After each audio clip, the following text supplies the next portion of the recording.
Po, Okay. good evening po dyan sa inyo. Okay, sir. Sir, Happy New Year, sir. same thing, sir. Sa inyo rin po. Happy New Year rin po. Sir, wala po kayong video. Ah? Wala pong video. Mayroon na. Meron na po. Sige. Sir, Bicol man ako, Bicol. Bicol ka din po. Saan po sa Bicol? Sa, Rinconada area. Buhi. Buhi. Iyo. Opo. So, Tataw Camarines mag-Bicol. Norte mga kami. Iyo po. May mga angkulon ako dyan sa norte.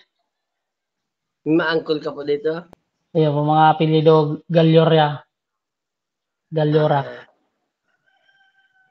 Camarines Norte po. Iyo po. Nakakapunta ka rin po dito sa Bihira Camarines man. Norte. Bihira. Pag nag-uli ako, naaapit man ako dyan. Agian man eh. Iyo po, naagi ang bago mag-Bicol. Naga. Bago Alaga. Hmm. So, sir, maraming salamat sir sa tiwala niyo po sa amin sa pagtuturo. Kaya nga po lang, kahit sabi daw, iba din yung dito, at least kahit kaunti matuto ako kasi dito, yung pag sa bahay dito, ang mahal magpa-repair. Kaya ako na lang magre-repair ng bahay ko. Sir, excuse lang po, amin kausapin na po. Sige, sir.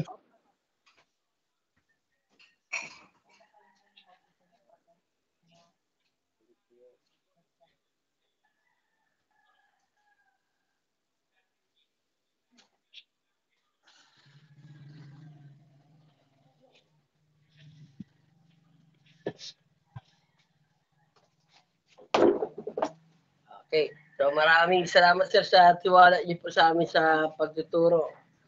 Okay lang, sir. Salamat din po. So, ano po yung purpose niyo po sa practical electricity? Yung lang, kahit mga basic lang, yung pagkabit sa mga switch, galing sa pinaka-main, gusto ko matutunan. Opo, so isa-isay natin, isip by isip natin yung pagturo. So kailangan mauna po natin malaman kung ano po yung mga supply. Kung ano po ba yung mga AC, DC, series circuit, parallel circuit. So pag-aaralan po natin yan. Sige, sir. Yung line to ground. Kung ano po yung mga supply natin. Okay, sir. Okay, sir, kung may mga katanungan po kayo, pwede po kayo magtanong. Opo, pag hindi ko maintindihan, maapot na ako, sir. Opo, saka kung napuputol-putol po yung salita ko, pwede niyo po akong pagsabihan para ulitin natin. Kasi online malinaw. lang. Malinaw lang po kayo dito. Ang linaw. Opo. So hindi po stable yung signal po minsan kasi maulan, gano'n. So para malaman ko lang. Sige. Okay po. Okay yung sound ko po sa inyo. Okay. So, sir, tanong ko pa po, sir, meron na po ba kayo na-experience sa practical electricity? Ay, wala po. Daanan o na-experience? So, wala pa po. Dito sa bahay, yung mga minsan nagagaron nga ako eh. Pero Kaya pag nagagawa-gawa na rin po kayo, papalit kayo ng ilaw, gano'n. Napanit ang ilaw. Tapos yung mga kinain ng yung mga daga, napalit ng kuryente. Basta pag nagpapalit ako, ini-off ko lahat ng ilaw, baka kuryente ko eh. Apo, off yung breaker. Breaker. Okay. So, aralan natin sir yung basic. Kita niyo po yung whiteboard? Opo, nakikita ko. May pulpin naman ako dito, isulat ko din pag kita mo na. Buo po yung whiteboard? Buo po sa inyo? Bo, sir, bo. Okay. So, sa AC supply po natin, ang ibig sabihin po ng AC, alternating current. Okay. Okay, alternating current. Current. So, sa AC supply, Meron tayong tinatawag dyan na single phase. Mm. Meron tayong tinatawag na single phase sa 3-phase. Ano pa yung nagkaiba kang single phase sa thread phase? Opo, Sa so three yan, phase? pag-aaralan natin yan kung ano yung pagkaiba ng single phase sa 3-phase. So, dito muna tayo sir sa single phase. Oh, sige. So, malalaman natin kung ano pagkakaiba ng single phase at 3-phase. Okay. So, sa single phase po, pag sinabing single phase, mayroon siyang dalawang linya. So, pag sinabing circuit, may dalawang linya siya sa single phase. Mm. So, magkasama na yung dalawang linyang yan. Mm. Okay. Sa 3-phase naman, may tatlong linya. 1, 2, 3. 3. 3-phase yan. So, unahin natin paliwanag sa ang single phase. Sige Ang po. single phase na tinatawag natin o ginagamit natin sa mga bahay-bahay, yung mga appliances natin na mga dalawa lang ang linya. Dalawang linya. Opo. Sa single phase, ang circuit, dadalawa lang po. Dalawa ang circuit. Dalawa ang linya ng circuit. Isang circuit lang sila pero dalawang wire. Dalawang wire talaga yan. Opo. Ang tinatawag ng circuit, sir, itong line 1 at line 2. So, kailangan magkasama sila sa appliances Mm. or sa ilaw, sa appliances. So, hindi po mabubuo yung circuit. Ito yung circuit, hindi mabubuo ang circuit kung walang 2. kapartner. Kung walang line 2. So, kung meron ka naman line 2, wala ka naman line 1, so hindi rin mabubuo. Opo. Okay, pwede nyo pong kopyahin. So, ito yung circuit. So, ito yung supply. Ang supply na tinatawag, sir, yung line 1, line 2. So, yan ang supply. Line 1, line 2. Opo. Sa single phase, supply natin yung line 1, line 2. Line 1, line 2. Opo. Okay, so sa single phase po, ang line 1, always na po yan na live wire. Tinuturing na natin yan na live wire. Oh, yung supply. Yes po, yung supply, live wire po yan. Tinuturing na natin na live wire. Okay. Pero, hindi mabubuo yung live wire niya kung wala siyang kabalance. Mm. Okay, wala siyang kabalance, hindi siya mabubuo na live wire. Kailangan magka-partner. Magkabady ang duwa. Opo, yes, magkabali yung dalawa. Yan yung tinatawag natin na neutral. Okay. So, ang ibig sabihin ng neutral, nagbabalance. Ayun po. Nagbabalance. Sino yung nagbabalance? Sila nyo ba sa kasi line 2? Opo, yung line 2, lagi na pong neutral ay nasa line 2. Sino po yung nagbabalance? Isa na po yung ground. Okay. Third yung ground. Yan ay 0 volt. Kasi kung may kuryente yan, hindi tayo mabubuhay sa lupa. O kaya para pag ino-on, yung si line 2, yun off. Yung on, si live yun ano? Opo. Yes, Okay. tama. Tama, sa switch. Sa switch. Patay, hindi kumbaga. Opo. So, ito yung nagbabalance. Ito yung nagbubuo ng power. Si ground. Si ground. Okay.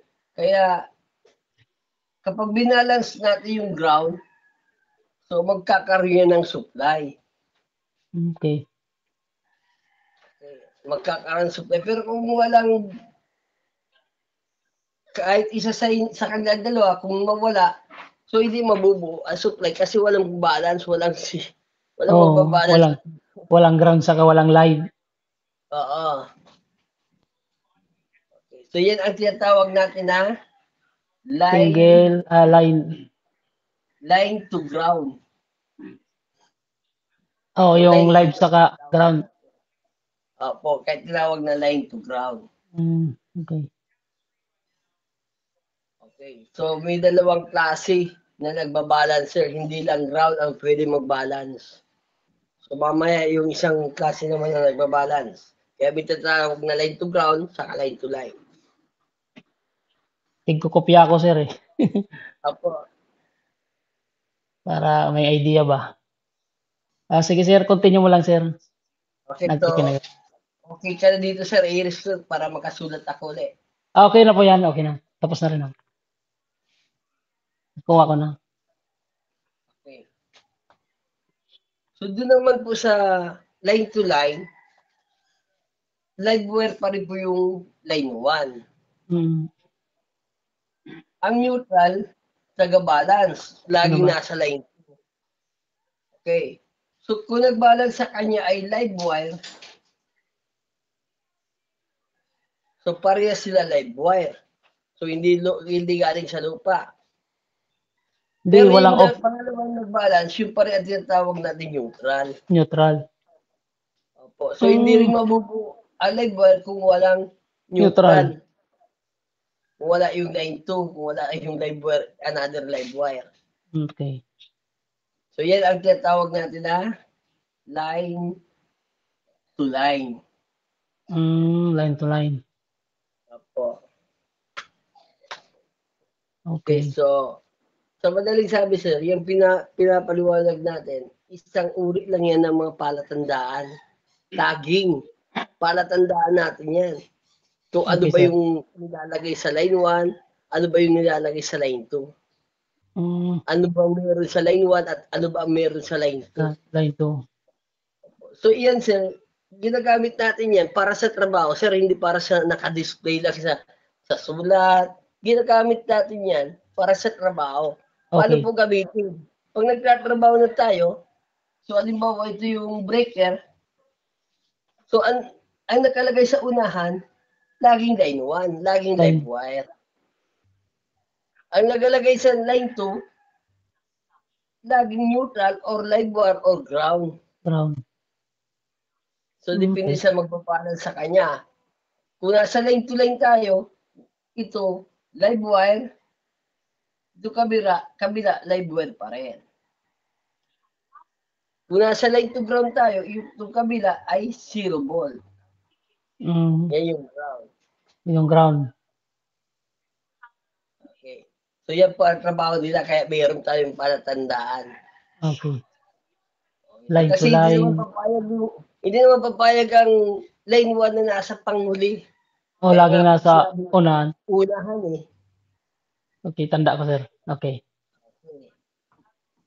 Kaya sinabing line to pangalawang linya. Nasa pangalawa siya. Okay. Okay. So, sa color coding, red natin, ang red na kulay, okay, balik natin sa line to ground. Oh, sige, sir.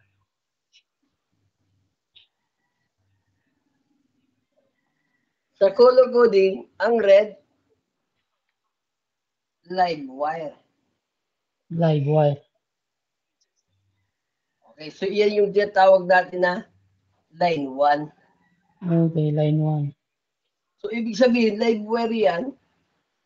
Kapag kulay wire natin ay red, so lagi nasa unahan niya nakalagay. Ito yung red. So, ang kapartner niya sa standard na kulay, ang kapartner niya ay black. Black. Yan yung ground. Neutral. Neutral. Oh, neutral pala. Neutral. So, yan yung black ang kapartner niya. Line 2. Line 2, yes, line 2. So, anong katibayan, sir? Bakit yan ang ginagamit? So, yan po yung standard na ginagamit natin. Kasi kahit bumili tayo ng ilaw, di ba, meron tayong ilaw na pin light. So, sa bahay, meron kayong pin light. So, pag binuksan mo yung pin light na yan, pag nakita mo yung wire niyan, may kulay yan. Pula saka black talaga. Kung hindi red, black, so ibang kulay, may mga partner po yan. Okay. So, pag nakita nyo natin na black, black, saka ang black ay ginamit sa live wire, line 1. So, ang kapartner niya ay white. Neutral ang white. Pag hindi ginamit yung red, white naman. Opo, white naman ang line 2. Line 2. Opo. So, si white naman ang line 2. Okay. Okay. So, kapag nakita natin na kulay is brown, brown naman ang line 1, yan naman ang live wire. Kahit po sa mga car company ganyan. Yes po, kahit sa mga ilaw nga, kahit sa mga appliances. So, kagaya nito sir. So, may appliances akong electric motor or Jeepmatic. So, hindi pa ito na-rewind, kaya original pa po ang wire niyan. So, nakalagay po brown saka blue. Blue. Ang brand yung live. Ang brown yung live. Line 2 ang neutral. Kaya pala pag mali yung ano mo, minsan nasa rabog yung ano motor. Yes po. Yes, Pag mga electronic device. Napupundi agad. Na ano, nagkakamali ng kabit pala sa ano pala yan. May ibig sabihin pala. Minsan may ibig sabihin pala yung may ibig sabihin pala yung kulay ng yes sir, wire. Yan, ibig sabihin yan. I see. Okay. Alam ko na. Kasi sa color sa ano natin sa ano tawag yung controller natin sa standard. So hindi yan lalabas na hindi papayagan na ilabas yung mga appliances kung walang color coding. Okay. So wala tayong makikita na dalawang wire parehas black, parehas red. Yung hindi na talaga pag hindi ka marunong pagkakabit, naputok talaga Minsan hindi naputok, iilaw, pero mabilis mapundi. Kailangan nasa tamang ano. Nasa tama. So, kasi may purpose sila kaya nila ganyan. Okay. So, sinasabi nga natin na ang AC, kahit walang polarity, iilaw yan. So, ibig sabihin, sir, kahit baligtad, iilaw. Pero, pwede magkaroon ng aksidente, pwede magkaroon ng masira agad. So, hindi tatagal yung appliances. Kasi ang loob naman yan, iba na electronic na, di ba? Yung mga ilaw, electronic na. Pero same din yung mga kulay niyan na sa wire. Yes po, standard pa rin ang mga kulay. Kasi hindi nga yan lalabas hindi nga yan papayagan kung hindi naka-standard. Okay, so hindi naka-standard. Halimbawa, black, parehas black ang line 1, line 2. So hindi yan lalabas, so hindi yan papayagan ng ano natin, controller natin. Pag mga bagong mga motor, nasa standard, pero pag mga rewind na, binabago na, pinapalitan na yung mga wire. Pero dapat, sundin rin yan ng mga nagre-rewind. Ilagay rin yung tamang pagwawiring para hindi po nasisira yung practice ng electrician. Kasi pag nasanay isang electrician, ilaw rin pala kahit baligtad. So, masasanay yung katawan niya para baligtad na lang yung trabaho. Pero madaling masira. O kaya naman, hindi magiging uniform ang pag-connect sa building. Okay. Magiging pag-connect nila sa building, yung line 1 ay papapunta sa line 2, yung line 2 papapunta sa line 1. So, hindi na siya uniform, hindi na makikita kung nasa na yung dulo sa dulo niyan. Hindi na balance. Hindi na makakuha kung nasa yung kadulo niya. So mamaya nag-troubleshoot tayo sa line 1, line 2 pala yung ginagalaw. Okay. Sasabihin natin ng nag-troubleshoot na engineer, bawasan yung ampere ng line 1. So binabawasan line 2 pala. Mali na yung ano. Sa dulo na. Mali na yung Baliktad na. Opo, baliktad na pala yung pagkakunik ng mga breaker. Okay. Okay. So, ang kulay dati na green,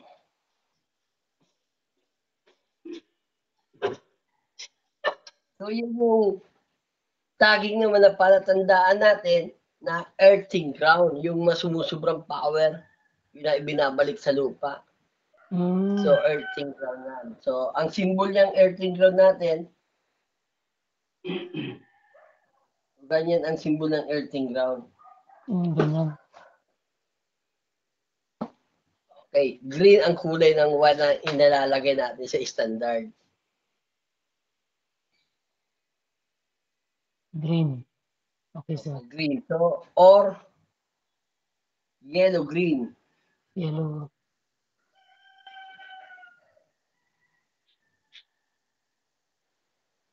Yellow, green.